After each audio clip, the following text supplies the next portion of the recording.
On Mind, Body and Soul, there is more to veganism than veggies, soulful ways to get to sleep, and how to read your energy body for a better you. But first, babies lead the way in infant massage. Being a baby can be a tough business, growing a centimetre or more a month and assimilating all that new information can be a little overwhelming. Baby Rial has been a little grizzly and out of sorts for the past 2 nights, so her mum has decided to take her to infant masseuse Angela Rowlands. Angela believes it's best for parents to learn how to perform massage on their own children, as it's a very intimate form of touch. This allows the child to feel more secure and to learn that it's not always appropriate for strangers to invade their personal space. Angela will demonstrate the massage procedure on a doll, and Mum will copy her movements. This special form of infant massage puts the decision-making in the hands of the little one. Angela shows Mum how to ask Rial's permission before commencing the massage. Hands are rubbed together and presented for Rial to inspect, while Mum asks the question, "Do you want a massage now?" If this process is repeated over the next few weeks, Rial will recognise it as the cue for a massage and will make clear gestures as to whether or not she's in the mood. Angela is adamant that only the finest quality oils be used on young ones. She suggests a cold-pressed organic sesame seed oil. Synthetic oils and overheated processed oils from the supermarket are not the best choice for this tender procedure. Also, the use of pure essential oils must be avoided in infants under the age of 1. The massage begins with the legs. Mum's hands are held in a C shape and gently glide from the ankle up towards the thigh, with alternating hand strokes. It's important not to press the bottom of the infant's foot, as there's an acupressure point there that will curl and cramp the toes up. Next, Mum massages Rial's legs in circular motions using 3 fingers, being very careful to avoid the shin and knee area. Then 3 strong strokes from the thigh to the toe are performed on each leg. This sweeps and grounds any negative energy away from Rial. Before massaging Rial's tummy, Angela shows Mum how to locate her diaphragm. It's essential to keep the massage movements below this muscle. Positions for the diaphragm vary on babies. It could be below the belly button or above. Once it's located, Angela shows Mum to massage with a water wheel type movement. Then the intestines are massaged in a semicircular movement in the correct direction according to their flow. This will come in handy for later if Rial ever gets an upset tummy. When it's time to massage Rial's chest, Mum asks for her permission, and Rial clearly says no. Oh well, maybe next time. Angela demonstrates the V-shaped chest massage movement on the doll for future reference. Rial doesn't like being placed on her tummy, so her back can be massaged while she's laying on her side or whilst being held in Mum's arms. Rial is teething, so Angela suggests a light, straight-fingered massage along the masseter muscle near the jaw. But Rial is exercising her right to say no today. Perhaps it's too tender around that area. When it's time to massage the ears, Angela issues a warning. This can either make a baby really energetic or relax them. Rial's ears are gently pulled from the centre outwards, starting from the top and working around the lobe. She seems to really like this one. The end of the massage is signified with a cuddle in Mum's arms. Mum runs her hands across the width of Rial's back and says, "This is how wide you are." Then from her head to her toes, saying, "This is how tall you are." Infant massage is very empowering for the young ones, placing them in the role of decision maker. While it serves to relax Bubby, it's also a body awareness technique, making baby aware of the parameters of his or her new physical body. Infant massage should be demonstrated by a fully qualified masseuse who specialises in infants. By all reports, the technique was very effective. Rial slept like a baby that evening.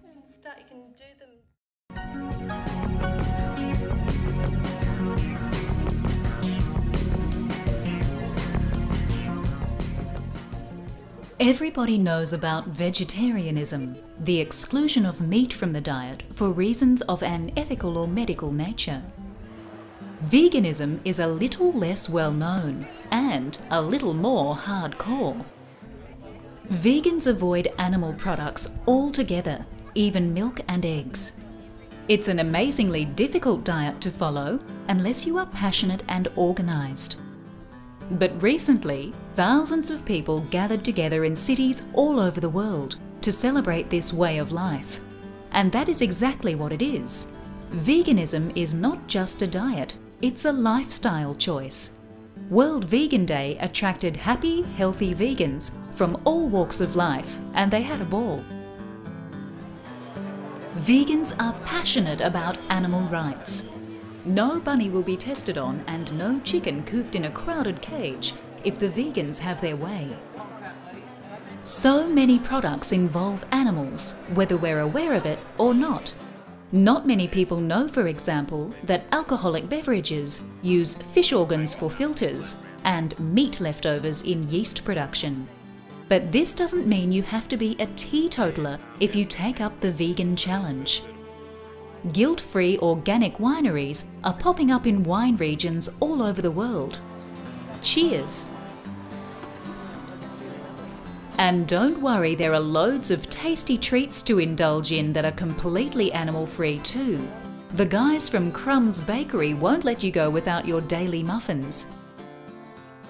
And hey, vegans can enjoy takeout too. Veggie burgers are in. But the vegan lifestyle is not all about food. The clothes you wear have to be animal-free as well. Many people choose hemp garments, and since vegans don't like to wear their friends on their feet, the hemp and natural fibre shoes are trendy in the eyes of many. Check out these vegan leather handbags. Fake, of course, but they look like the real deal. The cosmetics industry has often been accused of being unfriendly to animals. From the testing of chemicals on rabbits and cats to the senseless slaughtering of whales for ambergris and stearic acid. But don't worry, you can have a complexion as clear as your conscience, with the 100% animal-free cosmetics being designed all over the world by people who really care. To many vegans, it's important to be kind to the environment in general, as this impacts on nature and wildlife. So you can make your whole house vegan-friendly, right down to the paint on the walls. Biopaint has no toxic chemicals in it and derives its pigments from natural sources. Apparently, it's just as good, if not better, than conventional brands. Being vegan is definitely not beige. The vegan lifestyle is growing dramatically. Organisers of this year's World Vegan Day said numbers had more than doubled over recent years. Every man and his dog was there, literally, eating tasty treats and trying out yoga. A while ago, you couldn't even buy a soy latte at many cafes. But now, there is a wide range of animal-free food, home cleaning products, cosmetics, fashion, house paints, you name it. Cruelty-free is gaining in popularity, and the market is trying to catch up fast. That makes this little rabbit one happy bunny.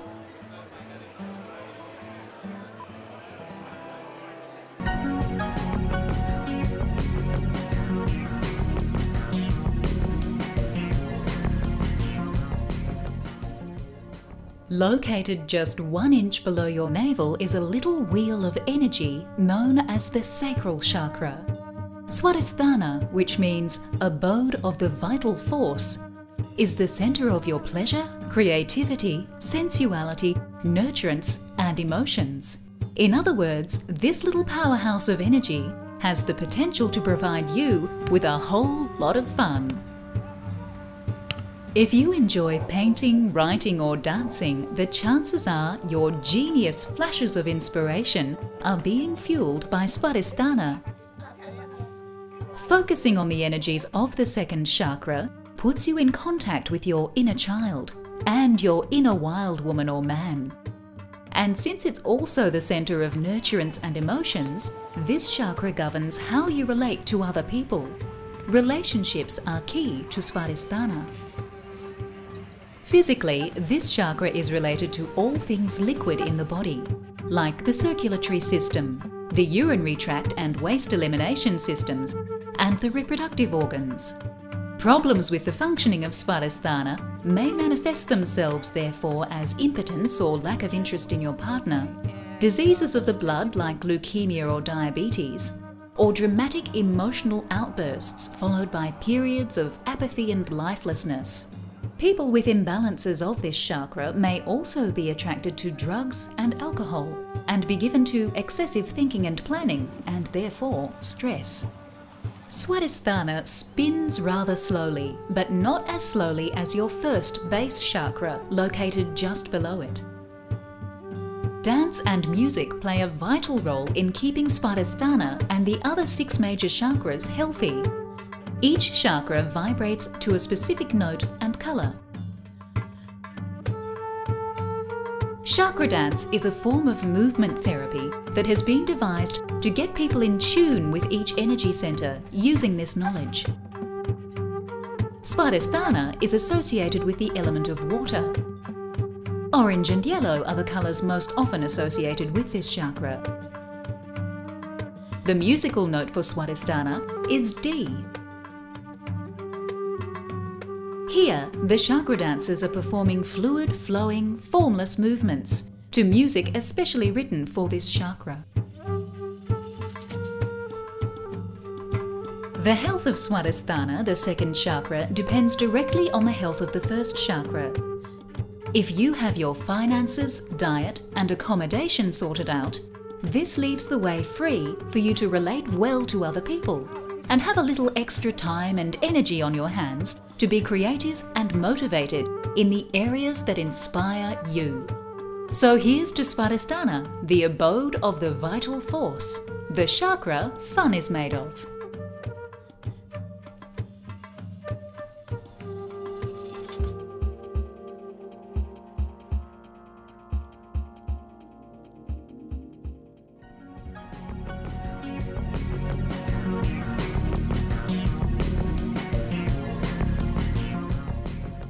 Counting sheep not quite leading you into a good night's sleep?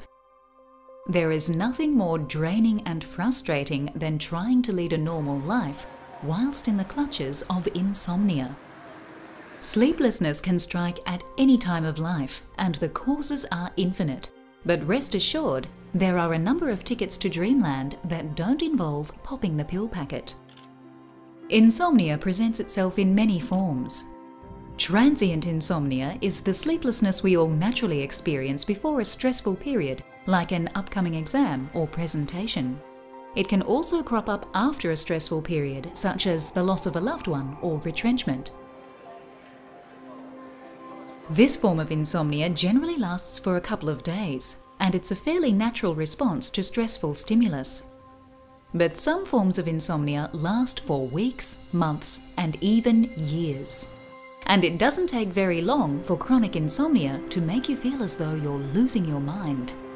If your sleeping problem reaches this magnitude, you need to take immediate action. Look at your diet. Caffeine, tobacco, alcohol, excessive amounts of sugar, all of it has to go. Stimulants do just that. They stimulate. You want to be relaxed when you go to sleep. Exercise is also an amazing natural remedy for insomnia. Aerobic exercise seems to work the best. Try going for a swim, a cycle or a run on the treadmill during the day to get that blood loaded up with oxygen and those lovely relaxing endorphins flowing down from the brain. Dancing is a great way to get your aerobic fix without the boring factor. Don't exercise in the evening just before bedtime, however. It may keep you awake for a while. Perhaps developing a bedtime routine or ritual will keep your brain trained to know when it's time to switch off. A hot soak before bed is many people's favourite way of guaranteeing some decent shut-eye. Aromatherapists recommend using a few drops of meadowsweet or orange blossom to aid relaxation. Lavender, chamomile and marjoram are also sleep-inducing. If you have someone around who could give you a relaxation massage, all the better. Pay particular attention to your feet. Massage them for a few minutes with sesame or olive oil. This ancient Eastern technique is thought to gently stimulate the acupressure points in the feet and the nervous system as a whole. Herbal teas such as chamomile and valerian root have been used as remedies for insomnia for centuries. Valerian root has also been studied by Western medicine and is often prescribed in pill form. This herb is effective in mild to moderate cases of insomnia and should be taken nightly over a period of 1 to 2 weeks. The good thing about this plant is it doesn't leave you feeling groggy in the morning, and there are no negative side effects. As with any sleeping drug, however, valerian should not be relied upon long term, as it is not a cure for the condition. The reasons behind chronic insomnia should be sought and dealt with. Here's something you may not have considered. The colour of your bedroom may be keeping you awake. Studies have proven that the colour red stimulates the adrenal glands. This would definitely stop you from drifting off. Chromotherapists recommend switching to blues and whites, as these have a calming effect on the body and mind. Perhaps meditating on calming colours before bedtime would help. In fact, meditating every day in general is a good idea for those suffering insomnia. Sit for 10 to 20 minutes at whatever time is convenient for you, but try to make a daily commitment. Focus on the gap, the still point between your inhalation and exhalation, which can take you to a place of deep peace. If the mind is very distracted, then counting the breaths can be a useful tool. Just come back and start at 1 again if you lose the count. Since breathing and exercise are good for insomnia, taking up yoga, which combines these elements, is an effective remedy. Our resident yoga expert Dominique says gentle calming poses such as forward bends, twists, simple inversions such as lying with your feet up the wall, combined with gentle breathing are most effective. Lying on your back with your eyes closed, gently place your hands on top of your belly. Inhaling, feel your belly expand and rise up. As you exhale, feel it contract. Practice this for at least 5 to 10 minutes at the end of your bedtime yoga routine. Play dead. Try practicing corpse pose in bed. Lying flat on your back with the palms turned upward is the most relaxing posture one can practice. This is because there is absolutely no need to contract or hold any tension in the muscles in this pose. You can just let all muscular contraction release. Deliberately relax the whole body systematically, starting at the feet and then gradually moving up to the head. By the time you reach the shoulder area, you should be feeling very relaxed and restful. So there you have it. There are many ways to tackle insomnia and get a good night's sleep. And none of them involves counting furry-footed friends frolicking over fences. But I suppose that could come in handy as a last resort.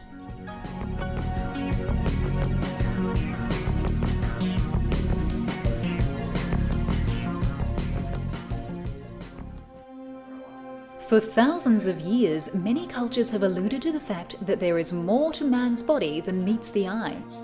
They were sure there was an energy body connected to the physical one, which was just as important to health and well-being.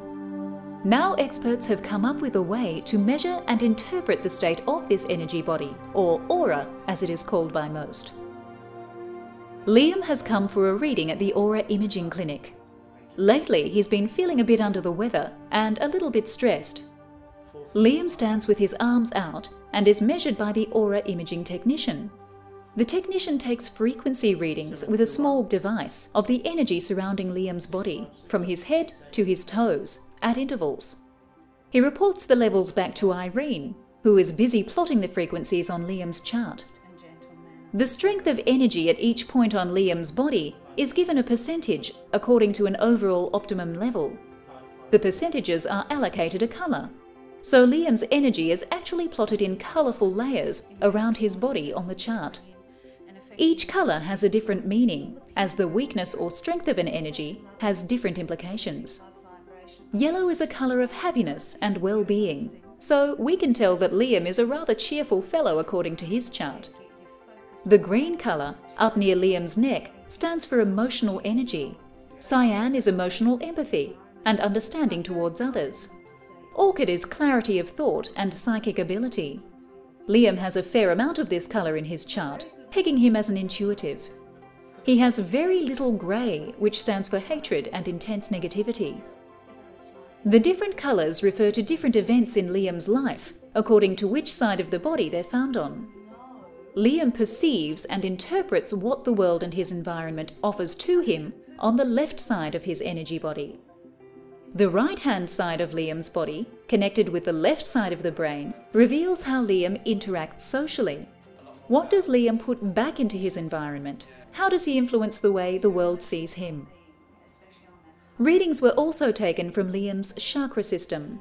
These are the plugs of energy that feed the internal organs of the body and are also connected to emotions and psychology. Irene reads the colours for their physical health information. Unfortunately, 6 of Liam's chakras are navy blue. This could mean that the organs linked with the chakras are exerting extra effort. Interestingly, Liam has worked a full week plus the weekend and ended it the night before the reading with a massive party. He's sure his organs are exerting extra effort. Irene points out that there is nothing to be alarmed about, but if he came back in 3 months' time and the chakras were still navy blue, she might suggest he go and have a physical checkup. If the chakras were black, that would be something to worry about. Black denotes a generally unhealthy system. Liam is convinced that Irene and Pete are onto something with their aura imaging, when he's asked if he does any self-healing through writing. Irene says the blue colour on Liam's hand indicates this. Liam is impressed. He writes every morning for about an hour as a form of meditation. Irene tells Liam to keep it up because it is helping him get rid of negative energies. Liam is going to follow up his first aura imaging with another one in a couple of months' time, to check that he's not holding on to any negative behavioural patterns. He's convinced it could be a valuable tool to help him keep tabs on his emotional and physical health.